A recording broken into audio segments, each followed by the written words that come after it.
के अंतर्गत कोशिका की आकृति, उसके प्रकार, उसकी खोज, इन सब पर चर्चा करेंगे। और कोशिका विज्ञान के अध्ययन को जैसा कि हम लोग जानते हैं साइटोलॉजी कहा जाता है, यानी study of cells is known as क्या, साइटोलॉजी।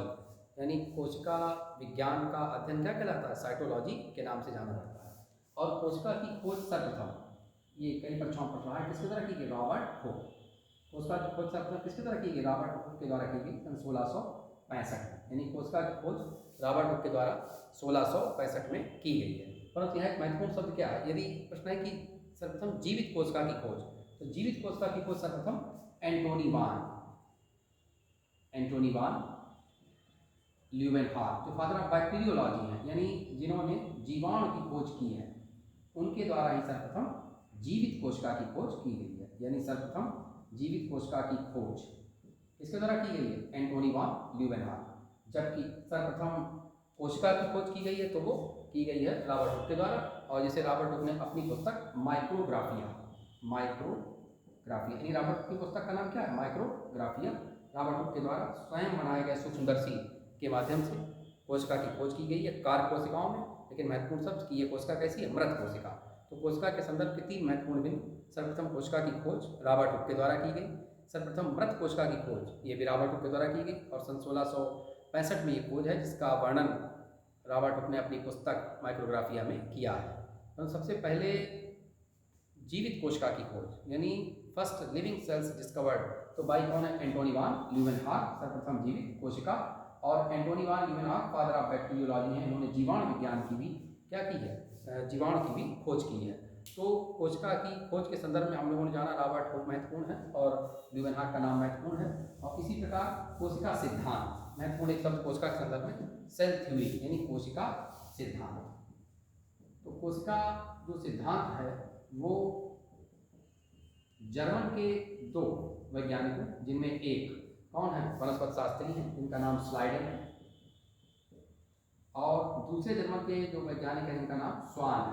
यानी कोशिका सिद्धांत की खोज सन 1800, कोशिका सिद्धांत का प्रतिपादन 1839 में स्लाइडन और स्वान के द्वारा किया गया है। और ये कहाँ के वैज्ञानिक हैं, जर्मन के वैज्ञानिक हैं। तो कोशिका सिद्धांत का प्रतिपादन जर्मन में स्लाइडन और स्वान के द्वारा किया गया।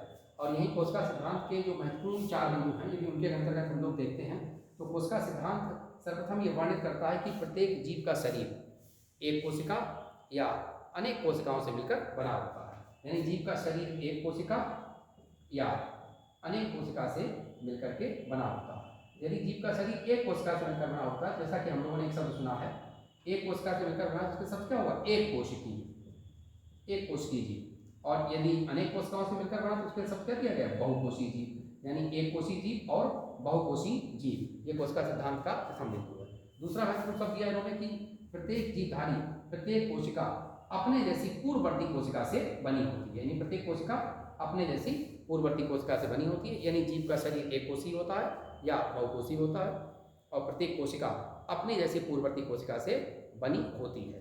साथ ही एक महत्वपूर्ण शब्द और दिया है कोशिका सिद्धांत के संदर्भ में कि एक कोशिका एक कोशी, बहुकोशिका तो बहुकोशी, और कोशिका अपने जैसी पूर्ववर्ती कोशिकाओं से निर्मित होती है। और प्रत्येक कोशिका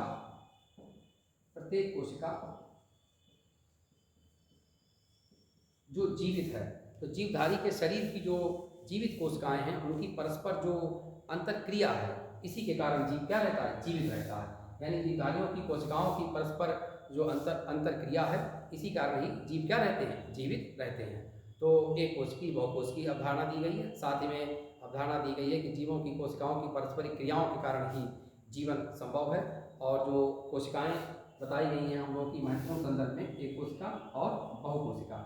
इसी के पश्चात एक महत्वपूर्ण शब्द आया कि कोशिका सिद्धांत का अपवाद, एक्सेप्शन ऑफ कोशिका सिद्धांत। यानी कोशिका सिद्धांत का अपवाद किसे कहा गया, तो विषाणु को माना गया। यानी कोशिका सिद्धांत का अपवाद कौन है, विषाणु। ये महत्वपूर्ण प्रश्न कि कोशिका सिद्धांत का अपवाद किस कारक को माना जाता है, जीवाणु, विषाणु, कवक, शैवाल। तो किसे मानेगा, विषाणु को मानेंगे, क्योंकि विषाणु निर्जीव वातावरण में विषाणु क्रिस्टल के रूप में रहता है, और जबकि सजीव में आने पर अपने जैसी रूप बनाकर उसमें गुणन की क्षमता पाई जाती है। यानी विषाणु निर्जीव में क्रिस्टल के रूप में रहता है, जबकि सजीव में गुणन की क्षमता पाई जाती है और अपने जैसे प्रतिरूप बनाने की उसकी क्षमता होती है। इसी कारण विषाणु को सजीव और निर्जीव, सजीव एवं निर्जीव के बीच की क्या माना गया, कड़ी माना गया। सजीव और निर्जीव के बीच की कड़ी या कह सकते हैं श्रृंखला किसे माना जाता है, तो विषाणु को माना जाता है। तो सजीव और निर्जीव के बीच की कड़ी विषाणु को माना गया है कोशिका सिद्धांत के अंतर्गत, और ये कोशिका सिद्धांत का अपवाद भी माना गया है। और यही संसार की कोशिकाओं के संदर्भ में देखते हैं तो संसार में जो सबसे बड़ी कोशिका मानी जाती है वो पक्षी है, वो शुतुरमुर्ग, ऑस्ट्रिच का एग यानी शुतुरमुर्ग का अंडा। शुतुरमुर्ग का अंडा संसार की सबसे बड़ी कोशिका है और इसका व्यास लगभग कितना होता है, 6 इंच होता है। तो शुतुरमुर्ग का अंडा सबसे बड़ी कोशिका, व्यास कितना, 6 इंच। यही जो सबसे छोटी कोशिका है माइकोप्लाज्मा, संसार की सबसे छोटी कोशिका कौन सी मानी जाती है, माइकोप्लाज्मा मानी जाती है, जिसे PPLO भी कहा जाता है। PPLO pleuro pneumonia like organism, PPLO। चूंकि माइकोप्लाज्मा की संरचना निमोनिया के जीवाणु की संरचना के निकट होती है, इसे नाम क्या दिया गया, PPLO। और इसके आकार की बात करते हैं तो 0.3 माइक्रोन। संसार की सबसे छोटी कोशिका का आकार कितना है, 0.3 माइक्रोन या 10⁻⁷ मीटर। तो प्रकृति की सबसे बड़ी कोशिका शुतुरमुर्ग का अंडा और सबसे छोटी कोशिका है माइकोप्लाज्मा। यही विशेष बात परीक्षा में कभी के प्रश्न रहता है, शरीर की सबसे बड़ी कोशिका। यदि शरीर की सबसे बड़ी कोशिका है तो शरीर की सबसे बड़ी कोशिका तंत्रिका कोशिका को माना जाता है, यानी नर्व सेल। शरीर की सबसे बड़ी कोशिका तंत्रिका कोशिका है। और तंत्रिका कोशिका में जो कि जैसा कि लोग जानते हैं कि हमारे कपाल से क्रेनियल नर्व निकलती हैं वो 12 जोड़ी होती हैं, और जबकि जो मेरु तंत्रिकाएँ निकलती हैं स्पाइनल नर्व वो कितनी होती हैं, 31 जोड़ी होती हैं। यानी कपाल तंत्रिकाएँ 12 जोड़ी यानी क्रेनियल नर्व कहा जाता है, मेरु तंत्रिकाएँ यानी स्पाइनल नर्व कहा जाता है, 31 जोड़ी मानी जाती है। और शरीर की सबसे बड़ी कोशिका तंत्रिका कोशिका है, जिनमें से हमारी चौथे नंबर की जो कोशिका है, यानी चौथे नंबर की कोशिका इसे चक्रक के नाम से जाना जाता है, चक्रक, और इसे ट्रोक्लियर भी कहा जाता है, ट्रोक्लियर। यानी चौथी कोशिका चक्रक या ट्रोक्लियर कोशिका सबसे छोटी है, यानी शरीर की सबसे छोटी कपाली तंत्रिकाओं के अंतर्गत मानी जाती है, तो चक्र कोशिका, इसे ट्रोक्लियर भी कहा जाता है। और जबकि सबसे बड़ी कोशिका 5वें नंबर की तंत्रिका कोशिका कपाली है, और इसे त्रक या ट्राइजेमिनल के नाम से भी जाना जाता है। तो प्रकृति की सबसे बड़ी कोशिका शुतुरमुर्ग का अंडा, सबसे छोटी कोशिका जो है वो माइकोप्लाज्मा मानी जाती है। शरीर की सबसे बड़ी कोशिका तंत्रिका कोशिका है। और यदि प्रश्न है कि कौन सी तंत्रिका कोशिका शरीर की सबसे बड़ी तंत्रिका कोशिका है, तो त्रक ट्राइजेमिनल, जिसका नंबर 5 होता है, और साथ ही एक प्रकार की मिश्रित तंत्रिका मानी जाती है। और ये सबसे छोटी तंत्रिका है तो चक्रक तंत्रिका है, चालक प्रवृत्ति होती है, और चौथे नंबर की तंत्रिका मानी जाती है। और कोशिकाओं में उनके केंद्रक के विकास के आधार पर उन्हें 2 वर्गों में विभाजित किया गया है, प्रोकैरियोटिक और दूसरा यूकैरियोटिक।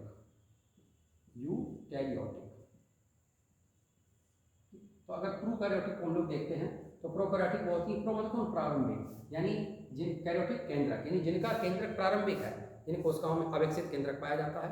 और जो केंद्रिका अविकसित होती है, केंद्रक भित्ति यानी जो न्यूक्लियस की वाल होती है वो पूर्ण रूप से मैच्योर नहीं होती है, रप्चर्ड होती है, तो उसे प्रारंभिक कोशिका के अंतर्गत माना जाता है। और प्रोकैरियोट्स में मुख्यतः हमारे जीवाणु, माइकोप्लाज्मा, जिसकी अभी हम लोगों ने चर्चा की, और साथ ही बहुत महत्वपूर्ण साइनोबैक्टीरिया। कौन माने जाते हैं, साइनोबैक्टीरिया। जब तक परीक्षा में प्रश्न रहता है साइनोबैक्टीरिया होते हैं तो नीले हरे शैवाल, ब्लू ग्रीन एल्गी को क्या कहा जाता है, साइनोबैक्टीरिया कहा जाता है। तो प्रोकैरियोटिक कोशिकाओं के अंतर्गत जिनका केंद्रक प्रारंभिक होता है और केंद्रिका अविकसित होती है उन्हें प्रोकैरियोट्स कहा जाता है। जीवाणु, माइकोप्लाज्मा और साइनोबैक्टीरिया इसके प्रमुख उदाहरण माने जाते हैं। जबकि यूकैरियोट्स का केंद्रक कैसा होता है, विकसित प्रकार का होता है, और विकसित कोशिकांग भी पाए जाते हैं।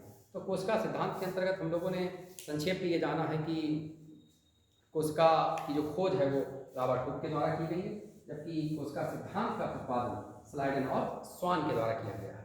और सर्वप्रथम जीवित कोशिका की खोज ल्यूमेनहॉक के द्वारा की गई है। कोशिका सिद्धांत जर्मनी के 2 वैज्ञानिक स्लाइडन स्वान के द्वारा प्रतिपादित है। कोशिका सिद्धांत का अपवाद किसे माना जाता है, वायरस को माना जाता है। और कोशिकाएं केंद्रक के आधार पर 2 भागों में विभाजित की गई हैं, प्रोकैरियोटिक और यूकैरियोटिक। अगले लेक्चर में इस पर हम लोग कोशिका के अंगों पर चर्चा करेंगे, हरित तबक, माइटोकॉन्ड्रिया, गोल्गी बॉडी, जो कोशिका के महत्वपूर्ण अंग हैं, साथ ही केंद्रक हैं, और किस तरह से ये सारे अंग कोऑर्डिनेशन में काम करते हैं, और कोशिका पर किस तरह से हार्मोन्स का नियंत्रण या न्यूरॉन्स का नियंत्रण है। नेक्स्ट लेक्चर में इस पर चर्चा रहेगी।